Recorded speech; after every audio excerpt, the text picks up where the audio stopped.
Движение по центральной улице Киева Крещатик перекрыто. Ведутся работы по монтажу Еврогородка. Это фан-зона в 13 тысяч квадратных метров. Она должна быть готова к 4 мая.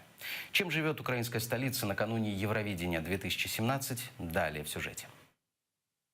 Это Крещатик. Уже через пару дней в Киев приедут тысячи гостей из Европы. Главная улица страны перекрыта.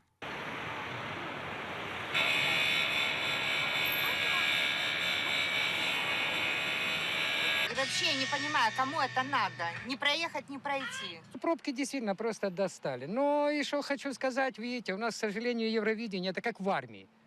Покрасить все в зеленый цвет, даже листочки. То нормально, в принципе, на пятерку.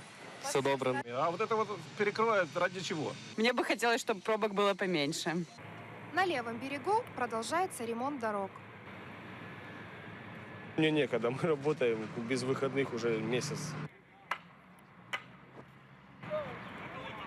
А это Международный выставочный центр. Полуфинал и финал конкурса будет проходить здесь.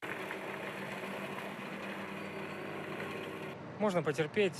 Если все это делается, по крайней мере, здесь точечно уже хорошо. Не мешает, только рабочие, вот эти вот пыль. Тут было пару дней назад стояла, а сейчас уже получше немножко. Евровидение 2017 пройдет в Киеве с 7 по 13 мая. Яна Лукашова, Диана Аргинская, Ислям Пинка, Заман, АТР.